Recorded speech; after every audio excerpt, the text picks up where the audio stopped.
all week long, Fox 54 will be honoring veterans, and our Sedona Meadows spoke with a Vietnam veteran from Moulton who shares both the hardships of the war and the life he made after his return.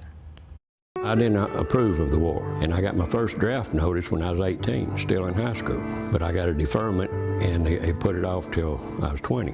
So I got drafted first day of July in 1970. Went to boot camp at Fort Knox, Kentucky for 8 weeks. From there to Fort Polk, Louisiana for another 8 weeks. First day of December of 70, I was in Vietnam. Sergeant Matthias Letson is a U.S. Army veteran of the Vietnam War.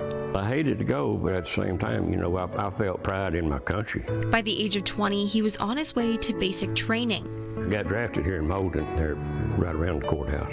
Letson's boot camp was first in Fort Knox, Kentucky, then Fort Polk, Louisiana. It wasn't something, you know, that I couldn't handle, but at the same time, it wasn't easy. After that, his tour of duty began. Before we got into Vietnam, we had all the lights turned out. And as we going into Benoit, you see firefights going on all around from a distance. And when we got off the plane, we got on the bus, and it had chicken wire around the windows to keep the grenades coming in. So, you know, I was scared. Letson was participating in active ground combat and serving in the Delta. I had to go in the tunnels and spider holes, check out for a VC. And that was scary, you know. Go in with a flashlight and a pistol. It's, you know, it was traumatic. He says there's one memory on Chu Lai Mountain he can never forget. Our allies was trying to go up the mountain, and they were getting shot at. With a helicopter, our platoon up on top of the mountain, come in from behind the enemy. Luckily, we didn't run into the enemy, but we blowed their bunkers as was going down the mountain. And on the way down, there was 3 helicopters shot down with 4-man crews each. There's 12 Americans shot, killed, and 60 ARVNs that was trying to go up the mountain. So that, just about that whole day, we had to carry the dead bodies down the mountain. Letson spent about a year out there, and as most soldiers of war receive a celebrated homecoming, him and other soldiers of the Vietnam War were met with scorn. We had to be escorted out of the airport because we would have been spit on, called baby killers. Transitioning back to civilian life was difficult for him. Even my mother was scared of me when I first came home, and that hurt. And Letson didn't feel like there were resources available to help him after his arrival home. But he prides his high school sweetheart of 50 years for saving him. Come home in December of 71, and I got married in February 72. And it had me hard on her because at that time, I was bad to drink. But she stuck by me. And thank God I don't drink and don't smoke anymore. So I have to give her credit for all that.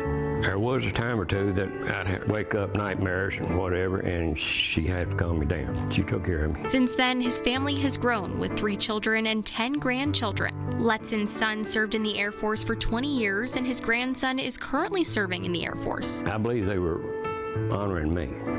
It took him several years before joining any organizations like American Legion Post 25. So looking at your life now, are you happy? Yeah.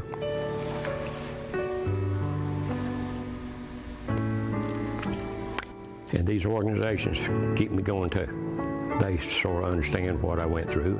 Letson was recently greeted by another veteran with a welcome home, an affirmation he longed for the day he returned from war. We're welcoming each other home, although it's been 50 years. In Moulton, Sedona Meadows, Fox 54 News. Wow, thank you, Sergeant Letson, for your service. The patriarch of our family, he's a veteran. That's my dad. He's deceased, been deceased for some years now. But he served in World War II in Normandy. And it seemed like my family, especially the 3 oldest, we had that desire to serve in the military. Julia Chambers grew up in a small town in Maryland and always had dreams of serving in the military, taking after her family. Fast forward to present day, she's a retired Master Sergeant for the U.S. Army who served in 3 combat tours.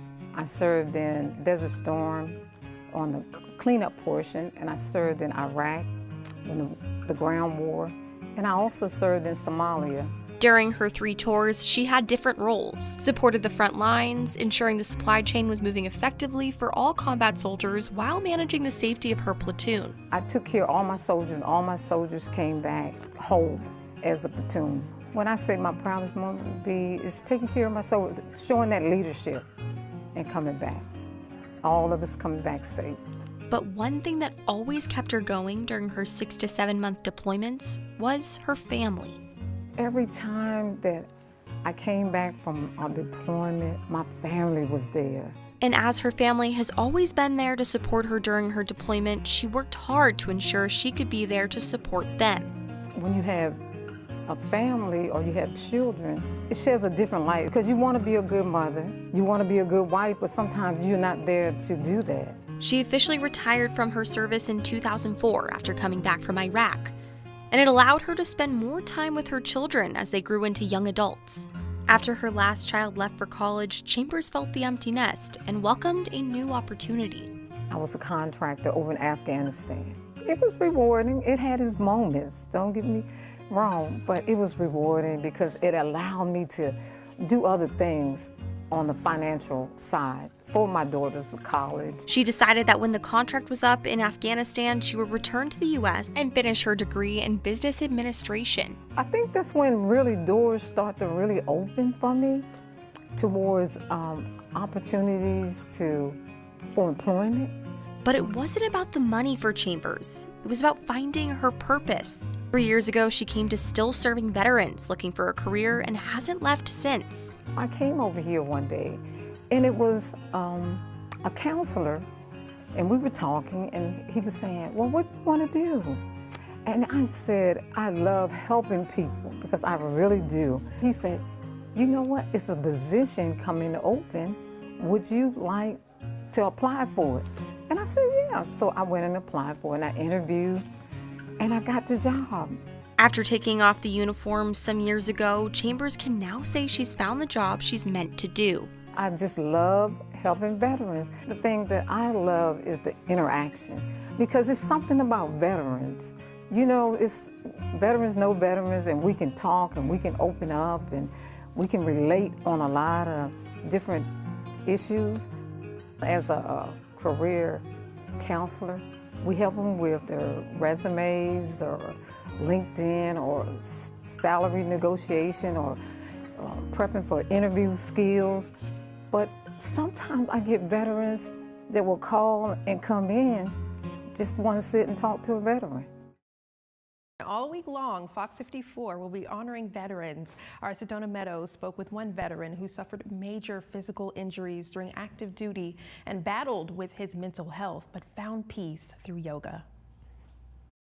I hit the ground really hard, was knocked out, woke up about 20 minutes later not knowing where I was or who I was. Michael Streeter is a retired U.S. Army sergeant who was with the 2nd Battalion 75th Ranger Regiment. He began his service in the 90s working in special operations as a Carl Gustav gunner and frequently parachuted out of planes.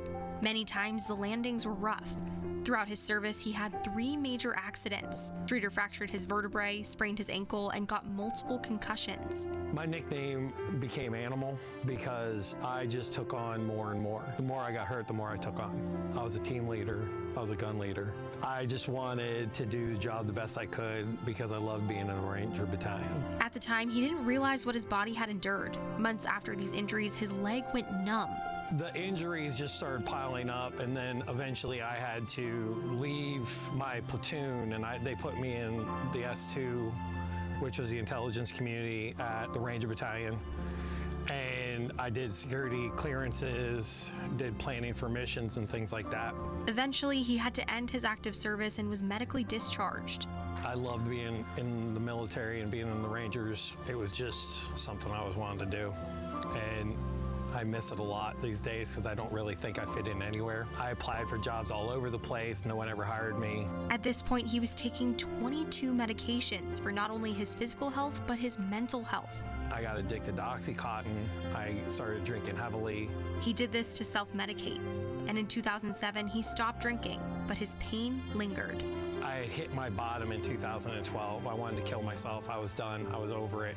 It was failure after failure after failure. And then he received a call that saved his life. I got a phone call from the Charleston VA and said, we're starting a holistic program. We'd like you to be a part of it. Because his body underwent several injuries and surgeries, he was hard to treat. But a practical doctor who turned to Eastern medicine took a new approach. Dr. Friedman started doing acupuncture on me once a week. Then he said, I would like you to start doing yoga. I'd like you to do meditation. I'd like you to start journaling. Streeter says this changed him. He not only lost weight and reduced his chronic pain, he let go of intrusive thoughts and began practicing yoga and then teaching his own class. When we come back from deployment or if we're out, we do things unconsciously. And that's why I love teaching yoga, because it teaches you mindfulness and not the emotional knee-jerk reaction that I used to have. The knee-jerk reaction would get me into trouble. It would hurt other people. It would hurt me, my family. It has just changed my life in so many ways. Streeter takes his leadership learned from the Army and pours it onto the yoga mat, calls his class Balanced Ranger Yoga. And it's not your typical practice. It's an athletic flow meant to strengthen you physically and mentally. I want to help anyone who is dealing with what I dealt with mentally and to have the tools to do better. Granted, we're human and we all make mistakes and we're not perfect and we're not the definitions of our past. His class is supportive, kind, and celebrate their differences. And as he helps those within the classroom, his mantra flows beyond that. My 3 words for my class and for just life in general is breath, strength, and focus. We use the breath to create the strength to find the focus. Once you get your focus back, then you can mindfully think about things going on. In Huntsville, Sedona Meadows, Fox 54 News. As part of Fox 54's Honoring Veterans Week, we take a look at some of the organizations who honor and serve veterans living in North Alabama. Our Sedona Meadows finds out more about what these organizations do.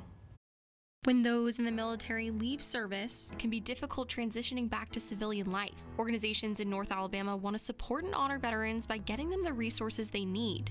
We're spotlighting Bearded Warriors, still serving veterans, and the U.S. Veterans Memorial Museum.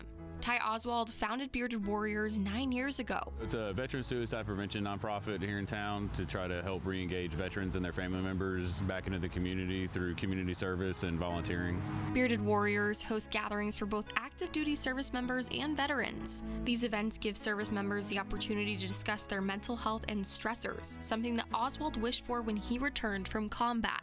From my own journey of trying to find mental health resources when I left the military between like 2006 and 2009, and then just finding a bunch of roadblocks or kind of dead ends or just services that weren't really geared towards Afghanistan and Iraq vets. After several months of how come nobody's really getting any veterans or family members together so that they can be around like-minded and experienced people. It went from a why hasn't anybody else to why don't I? Anybody wants to know that somebody is there for them or cares about them or wants to help them. Still Serving Veterans is dedicated towards serving veterans with free career counseling. We work with veterans every day to help them to find employment more quickly than they generally have been finding on their own. Dave Lakin and the other counselors are all veterans. We help them to have a great resume that resonates well with recruiters and speaks to the jobs that they're applying for specifically. We teach them about different kinds of resumes. When they get job offers, they bring them back to us and we help them with salary negotiation and the whole getting a job. We want to take the stress off of them. SSV has 2 office locations, one in Huntsville and one in Phoenix City. Veterans looking for career services can connect through their website, LinkedIn, Zoom, or in the office. Zoom is great because it allows us to work in what will become your interview environment if you're interviewing, remotely. So anywhere there's internet, we're happy to work. COVID has enabled us to work about 60% of our clients come outside of the Southeast region now. And a place to honor the history of all veterans is right here in Huntsville. The U.S. Veterans Memorial Museum on Airport Road near John Hunt Park holds war memorabilia, weapons, and vehicles. We have things from the Revolution all the way up to today. So we're proud to say that we're an elephant in a matchbox because we do try to encompass all of our veterans' history here. This nonprofit all started with the director, Randy Withrow, collecting war items with his dad and later forming a museum. It remains a permanent facility, if you will. And then because we are a nonprofit, we've been able to there's a few things in here that are on loan from the Army. We're able to do that because normally you can't have a Cobra attack helicopter, but we have one here. Visitors can experience history and learn more about our country's these veterans. That's the important thing, is the contributions and the sacrifices made by our veterans. That's what we're trying to portray here. We're trying to honor them, trying to educate the public, and we try to support other veterans' activities. Thank you, Bearded Warriors, Still Serving Veterans, and the U.S. Veterans Memorial Museum for honoring and supporting those who served. In Huntsville, Sedona Meadows, Fox 54 News. When the young cadets, or what they're called now, came through marching and calling cadence, it reminded me of my time in high school and college doing that, and then going to basic training, so it made me just want to do it too. That's Norma Bradford. She's one of the many visitors at Huntsville's Veterans Parade, and she herself is a veteran. I served 30 years in the U.S. Army, so just happy to be here and support other veterans. And just as this parade reminds Bradford of her time in the U.S. Army, it also brings up memories for people like Gracie Garland, whose grandfather served. Growing up my whole life, me and him were always in the Veterans Parade, so ever since he's passed away, I've liked to just come at least watch this, as I'm no longer with him and in them anymore. Garland has a big appreciation for those on active duty and those who served. It takes a lot of guts to be able to walk away from your family and know you're putting your life at risk. And Melody Fletcher adds, and not know if you're going to come home or not. Yep. And so it means so much. Bradford hopes that people will honor veterans every day by offering job opportunities to veterans, always acknowledging them when they know that they're a veteran, and simply by paying for a meal or just say thank you. Most veterans just want to hear thank you, thank you. And ultimately, she wants to say, Happy Veterans Day to all the veterans out there. We appreciate you, we love you, and we hope you feel valued and loved and appreciated.